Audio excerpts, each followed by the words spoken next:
اللہ پر توکل کرنے والے, اللہ پر بھروسہ کرنے والے, نبی کریم محمد مصطفیٰ صلی اللہ علیہ وآلہ وسلم کی محبت میں زندگی بسر کرنے والے, اور ان کے گھر میں فقر و فاقہ کے ڈیرے ہیں, اور 3 بیٹیاں پہلے سے موجود ہیں, اور جس رات حضرت رابعہ بصریہ نے آنا ہے گھر میں ایسی غربت ہے کہ چراغ میں تیل بھی نہیں ہے, پریشانی کے عالم میں, وہ چراغ جلا جو قیامت تک جس کی روشنی بکھر گئی. تو دیکھتے ہیں کہ نبی کریم صلی اللہ علیہ وآلہ وسلم کی محبت میں اللہ سے مناجات کرتے ہوئے جب ان کے والد کو اونگ آ جاتی ہے تو خواب میں آپ صلی اللہ علیہ وآلہ وسلم فرماتے ہیں. اچھا, روایات میں آتا ہے کہ آپ کی زوجہ آپ کو کہتی ہیں کہ جائیں ہمسایوں سے جو ہے وہ کچھ لے آئیں, تیل ادھار لے آئیں, تو لیکن وہ جاتے نہیں کھٹکھٹاتے کیونکہ ان کی غیرت ایمانی انہیں اس بات پر مائل ہی نہیں کرتی کہ وہ کسی سے کچھ مانگیں. اور پھر رب سے مناجات کا وہ سلسلہ تھا کہ جب رب پر توکل کرتے ہوئے انہیں اونگ آتی ہے تو رسول خدا صلی اللہ علیہ وآلہ وسلم کی ان کو زیارت نصیب ہوتی ہے. ایسی خوش نصیب بیٹی جس کی پیدائش سے پہلے اس کے والد کو زیارت مصطفیٰ صلی اللہ علیہ وآلہ وسلم نصیب ہوئی, اور آپ صلی اللہ علیہ وآلہ وسلم ان سے کہتے ہیں کہ پریشان مت ہو, تیری یہ بیٹی عارفہ کاملہ اور سیدہ ہوگی. اور آپ نے فرمایا کہ تمام انتظامات اللہ پاک خود فرما دیں گے. اور پھر آپ ان کو بھیجتے ہیں امیر وقت جو عیسیٰ زردان تھا کہ جاؤ اس سے جا کے کہو کہ تم جو رسول خدا کی بارگاہ میں درود کا نذرانہ پیش کرتے ہو. پہلے حضور صلی اللہ علیہ وسلم فرماتے ہیں کہ جاؤ اس سے مدد طلب کر لو. تو خواب میں جناب شیخ اسماعیل چپ کر جاتے ہیں حضور کے سامنے, مطلب بولتے نہیں ہیں. تو حضور صلی اللہ علیہ وسلم تو ہمارے حال سے باخبر ہے. بالکل. پھر آپ جو ہے یہ جو 400 مرتبہ درود پاک والا واقعہ جی تو آپ فرماتے ہیں کہ جاؤ اس سے کہو کہ تم جو شب جمعہ حضور کی بارگاہ میں 400 مرتبہ درود پاک پڑھ کے تحفہ بھیجتے ہو اس کا تم نے ناغہ کر لیا, اور اس سے کہو کہ اس پر تمہاری یہ سزا تجویز کی گئی ہے کہ تمہیں 400 دینار اس کے بدلے 400 دینار دے دے. تو پھر وہ شیخ اسماعیل صبح جاتے ہیں اور اس سے وہ طلب کرتے ہیں. تو عیسیٰ زردان نہ صرف ان کو 400 دینار دیتا ہے بلکہ بے شمار اور تحائف بھی دیتا ہے کہ اللہ کے رسول صلی اللہ علیہ وآلہ وسلم کی بارگاہ میں اس کا یہ مقام ہے کہ اگر اس کے درود پاک کی حاضری نہیں ہوئی تو اسے رسول خدا صلی اللہ علیہ وسلم نے یاد فرمایا. بہت خوبصورت بات کا آغاز کیا. سحر زیدی, مسلک عشق اور جو ہے اللہ رب العزت کا وہ امیج میں کہتی ہوں دنیا کے سامنے کہ لوگوں اللہ کی عبادت نہ جنت کے شوق میں کرو نہ دوزخ کے ڈر میں کرو بلکہ رب کی رضا میں راضی ہونے والا دل اپناؤ, رب کی رضا کو اپنا مطلوب جانو. حضرت رابعہ بصری کی شخصیت اور جن کے ہم اثر ہم نے دیکھا امام اعظم ابو حنیفہ ہیں, حضرت سفیان ثوری ہیں, اور آپ کے شیخ طریقت حضرت خواجہ حسن بصری, ان عظیم شخصیات کے جرمٹ میں آپ کا منفرد مقام کہ آج ہم بھی ان کا ذکر کرنے پہ مجبور ہو گئے. کیا کہیں گی آپ ایسی شخصیت کے بارے میں؟ بسم اللہ الرحمن الرحیم, الحمدللہ رب العالمین وصلی اللہ علی محمد وآلہ الطیبین الطاہرین. بے شک کہ خدا نے جب اپنی مخلوقات میں انعامات اور بہت سارے ایسے مراتب ہیں جب ان کو تقسیم کیا تو اس کے لیے جنس کا کوئی فرق نہیں رکھا, اور ہمیں یہی جو بات ہے وہ اولیاء اللہ میں یا عرفاء میں نظر آتی ہے کہ جہاں پر معیار فقط تقویٰ ہے, اور اس تقویٰ کی بنیاد پر وہ مقام اور مرتبہ چاہے کوئی مرد ہے یا عورت ہے وہ خدا کی بارگاہ میں حاصل کر لیتا ہے. اور یہی سلسلہ ہمیں خواتین کے جب سلسلے میں نظر آتا ہے جہاں پر آپ نے ان شخصیات کا نام لیا کہ جو مردوں میں اس وقت نامور ہیں اپنی فقہ میں اور اسلامی علوم میں اور عرفان میں, وہاں پر ایک خاتون کا نظر آنا اور ایک عام خاتون کا کہ جو عامیانہ سے زندگی گزار رہی ہیں عام لوگوں کے درمیان, واقعاً یہ قابل فہم ہے اور ہم لوگوں کے لیے ایک ایسا مقام ہے کہ جہاں پر ہم ان کی زندگی سے متعدد پیغامات لے سکتے ہیں. اور جیسا کہ آپ نے کہا کہ مسلک عشق, ہمیں عرفاء کی زندگی میں جو سب سے زیادہ خوبصورت نقطہ یہ نظر آتا ہے کہ بغیر کسی طبقاتی اور بغیر کسی نسل اور رنگ کے فرق کے انہوں نے انسانیت کی خدمت کی ہے. وہ جذبہ جو ان کے اندر نظر آتا ہے اور بغض اور حسد اور کینے کا جو دل سے ختم ہونا ہے اور نکلنا ہے، یہ مجھے سب سے زیادہ صوفیاء کرام میں خوبصورت پیغام نظر آتا ہے. یعنی جب بھی کوئی نیکی کرے، اب یہ بہت ڈسکرمنیشن ہو گئی ہے کہ مسلکوں کو دیکھا جاتا ہے، ملتوں کو دیکھا جاتا ہے، اقوام کو دیکھا جاتا ہے، مگر جب آپ بزرگ صوفیاء کرام کی زندگیوں کو دیکھیں، آپ عرفاء کی زندگیوں کو دیکھیں، تو ان میں تو وہ تو جانوروں کی بھی توقیر اور عظمت اور ان کی بھی محبت کی بات کرتے ہیں اور ان کی بھی تکریم کی. تو غلط نہیں ہوگا کہ یہ جو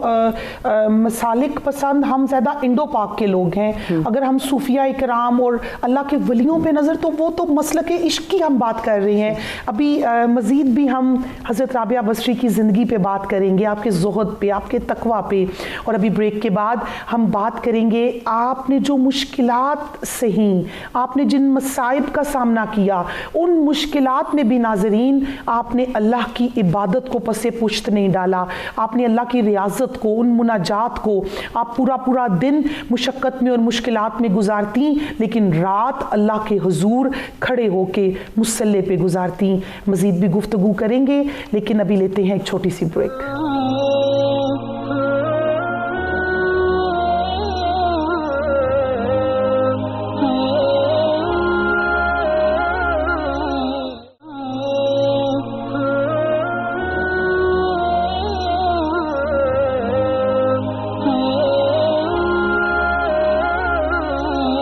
جی، بریک پہ جانے سے پہلے ہم ذکر کر رہے تھے حضرت رابعہ بصری رحم اللہ کا. آپ وہ شخصیت ہیں کہ جن کی عبادت، ریاضت، زہد، تقویٰ سب ایک طرف، لیکن آپ نے جو مشکلات اپنی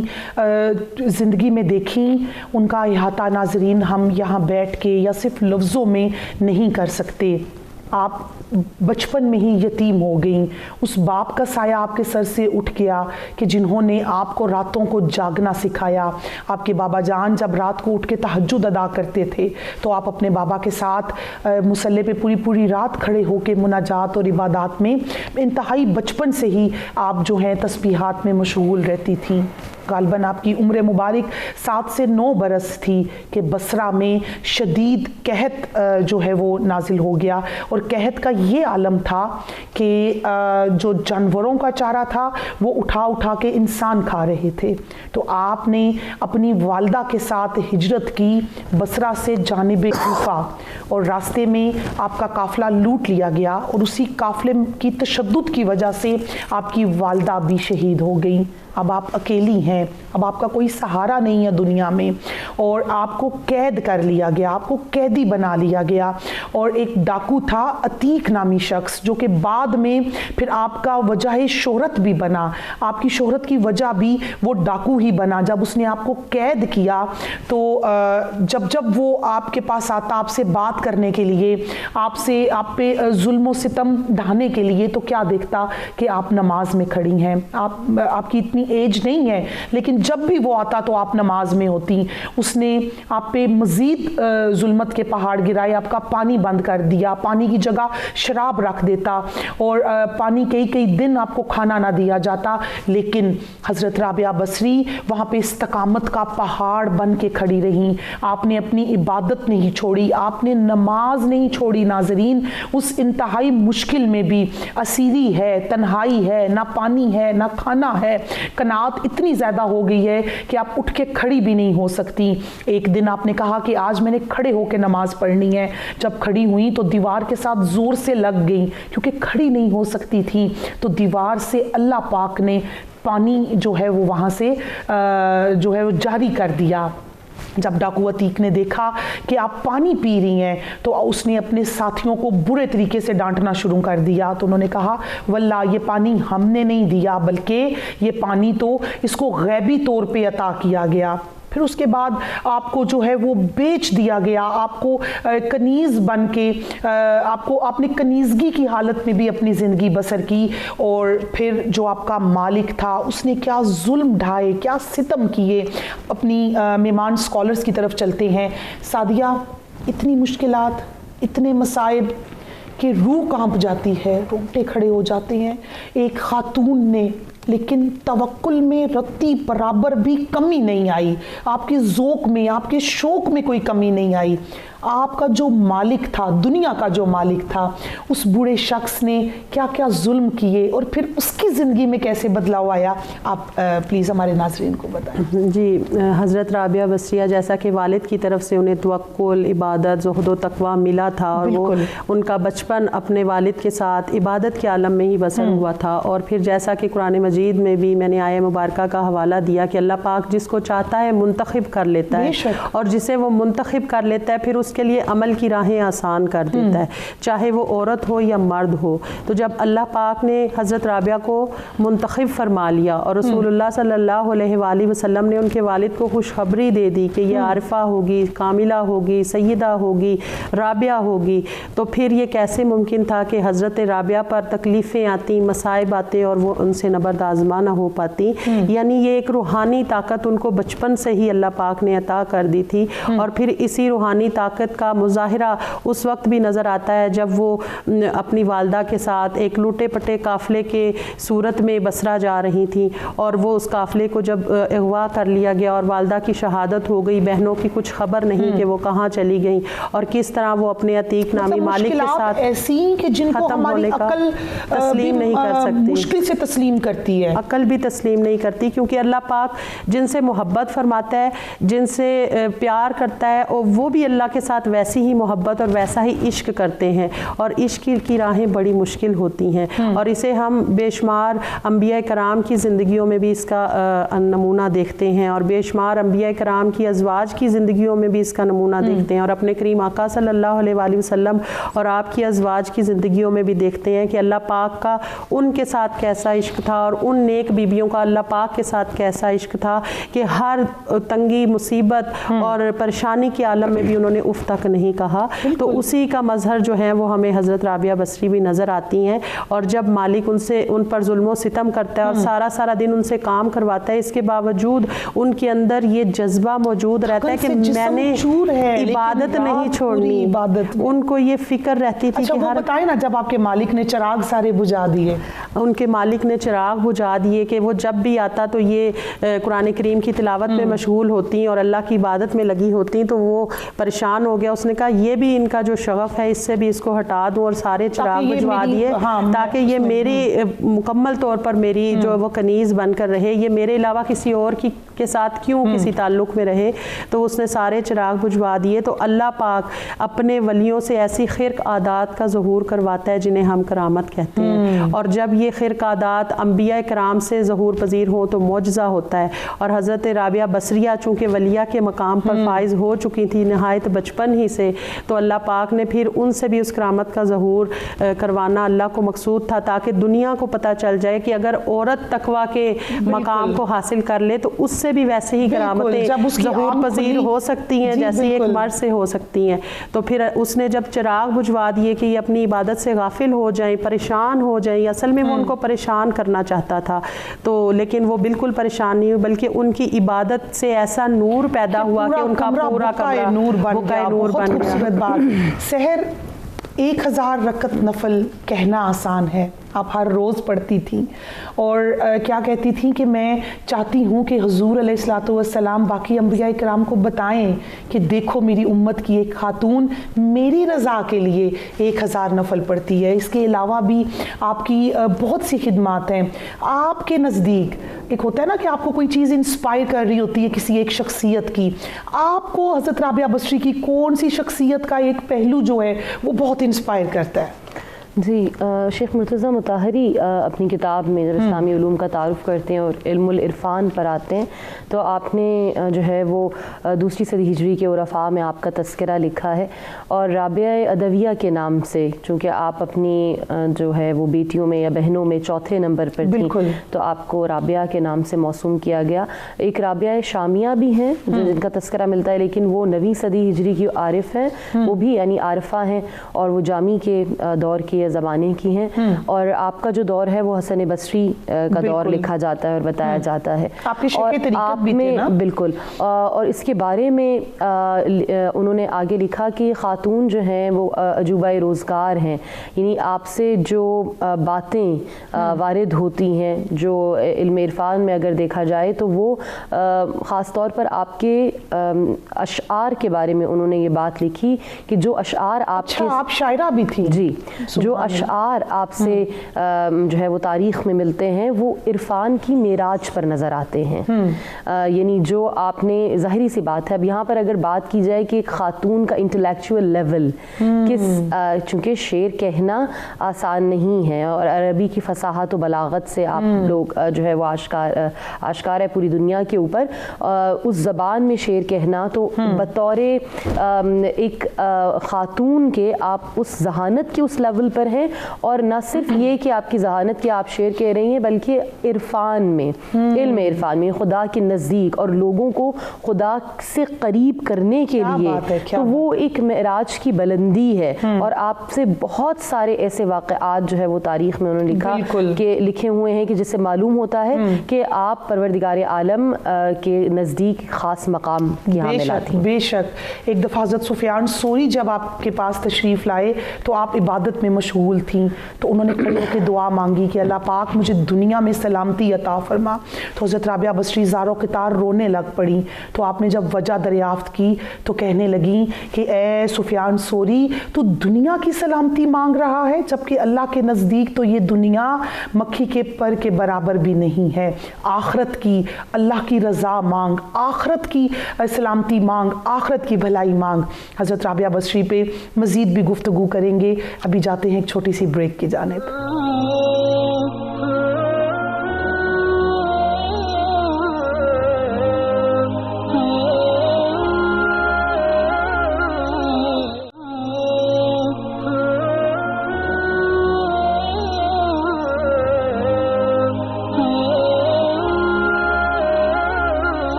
جی, بریک پہ جانے سے پہلے ایک ایسی عظیم شخصیت کا ذکر ہو رہا ہے جو کہ حضرت رابعہ بصری کے نام سے رہتی دنیا تک ہمارے لیے مثال بن کے جو ہے وہ ابھر چکی ہیں افق پہ.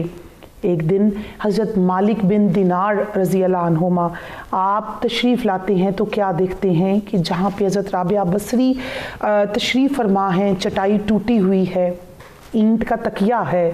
اور جو لوٹا آپ کے پاس مٹی کا پڑا ہوا ہے جس سے آپ وضو بھی فرماتی ہیں اور اسی سے پانی پیتی بھی ہیں وہ بھی ٹوٹا ہوا. جب آپ یہ حالت دیکھتے ہیں تو آپ کہتے ہیں کہ حضرت رابعہ مجھے اجازت دے, میں آپ کو 1 سال کا غلہ ڈلوا دیتا ہوں. حضرت رابعہ بصری کہنے لگی ہاں شوق سے ڈلواؤ, لیکن اس سے پہلے مجھے اس چیز کی گارنٹی دے دو کہ کیا میں 1 سال تک زندہ رہوں گی, کیا میں وہ تمہارا دیا ہوا غلہ 1 سال تک کھا سکوں گی. توکل کا یہ عالم کہ اگلے لمحے ہی رب سے ملاقات کی مشتاق ہیں.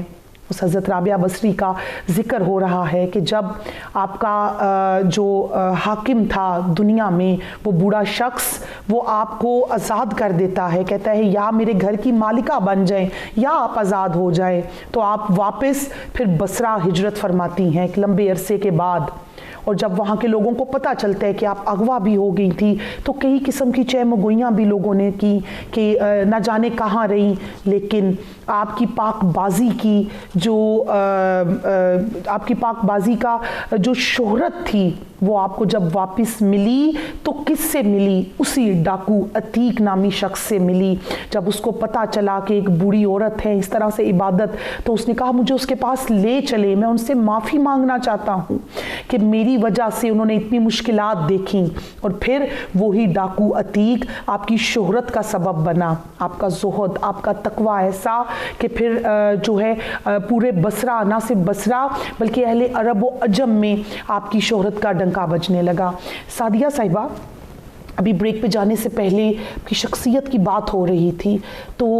حضرت رابعہ بصری کی شخصیت پہ مزید بھی کوئی واقعہ تاریخ کی کتابوں میں، ایسے تاریخ کی کتابیں بھری پڑی ہوئی ہیں آپ کی کرامات سے، تو کوئی ایک ایسا واقعہ کہ رمضان المبارک ان پر نور ساتوں میں ہمارا ایمان تازہ ہو جائے، بیان کیجیے۔ جی، حضرت رابعہ بصریہ آج کی عورت کے لیے بہترین مثال ہے کہ کس طرح غربت کے عالم میں، مصائب کے عالم میں، پریشانی کے عالم میں، تنہائی کے عالم میں، جب ان کا کوئی اپنا پاس نہیں ہے، ایک ظالم آقا کے ساتھ ان کو زندگی گزارنی پڑ رہی ہے، لیکن اس کے باوجود، اس کے ظلم و ستم کے باوجود وہ کسی بھی لمحہ اپنے رب کی عبادت سے غافل نہیں ہوتی، کسی بھی لمحہ ان کا تعلق ان کے رب سے منقطع نہیں ہوتا۔ اگر مالک کے کام کر رہی ہیں، اپنے آقا کے دنیاوی کاموں میں مشغول ہے، تب بھی ان کا جو دھیان ہے وہ اپنے رب کی طرف ہے۔ رب کائنات کے ساتھ انہوں نے ایسی لو لگا لی تھی کہ وہ فرماتی ہیں کہ میں نے دنیا کو طلاق دے دی ہے اور میرا دنیا کے ساتھ کوئی ربط نہیں ہے، اور وہ دنیا سے اتنی لا تعلق ہو گئی تھی کہ انہیں دنیا کی کسی چیز میں سے محبت نہیں رہی تھی، اور اس کے بے شمار واقعات اس قسم کے ہمیں ان کی سیرت کے ملتے ہیں جن سے ان کے توکل اللہ کی ہمیں جھلک نظر آتی ہے کہ جب حضرت رابعہ بصریہ کے ہاں ایک مرتبہ مہمان آ گئے تو ان کے گھر میں اس وقت صرف 2 لوگوں کے لیے کھانا تھا، ایک ان کے لیے ایک روٹی تھی اور ایک ان کی خادمہ کے لیے تھی، تو خادمہ پریشان ہو گئی اور کہنے لگی کہ مہمان آ گئے ہیں، اور آپ خاموش ہو گئیں اور اس سے کہا کہ صبر کرو، اور مہمانوں کے ساتھ مشغول ہو گئیں باتوں میں۔ تھوڑی دیر میں ایک فقیر آیا اور اس نے صدا لگائی کہ اللہ کے نام پر کچھ دو، تو حضرت رابعہ بصریہ اپنی خادمہ سے کہتی ہیں کہ وہ روٹیاں فقیر کو دے دو، تو خادمہ پھر پریشان ہو جاتی ہے کہ پہلے ہی 2 روٹیاں اور مہمان بھی آئے اور وہ بھی اگر فقیر کو دے دی تو اور بھی زیادہ مہمانوں کے سامنے سبکی کا سامنا کرنا پڑے گا۔ اب یہ ان کے توکل اللہ کی اتنی بہترین مثال ہے جو آج ہمارے لیے نمونہ ہے۔ انہوں نے کہا کہ دے دو، جب خادمہ نے ان کے کہنے پر روٹیاں دے دی، اب خادمہ پریشان ہے کہ کیا ہوگا، اور وہ انتہائی سکون کے عالم میں مہمانوں کے ساتھ محو گفتگو ہیں، اور پھر تھوڑی دیر تک دروازے پر دستک ہوتی ہے، ایک شخص آتا ہے تو وہ روٹیاں ایک خوان لے کر آتا ہے، تو خادمہ ان کی خدمت میں پیش کرتی ہے، دسترخوان اٹھا کے دیکھتی ہیں تو 18 روٹیاں، کہتی ہیں یہ ہمارا رزق نہیں ہے، واپس کر دو۔ خادمہ پھر پریشان ہے کہ اتنی دیر کے بعد اللہ نے ایک سبب بنایا ہے مہمانوں کی خاطرداری کا، تو یہ اس کو بھی واپس لوٹا رہی ہیں،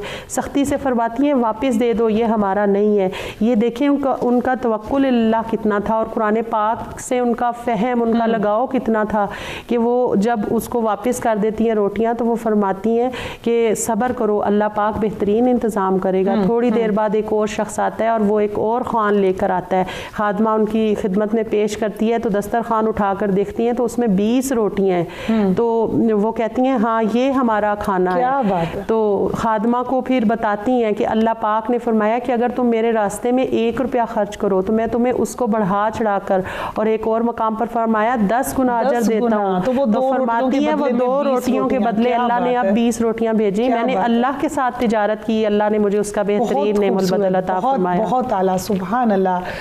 سحر زیدی، توکل کا یہ عالم ہے کہ اللہ پہ ایسا، اچھا آج کے دور میں آج کی خاتون کا اللہ سے ایسا یقین کیوں نہیں ہو سکتا؟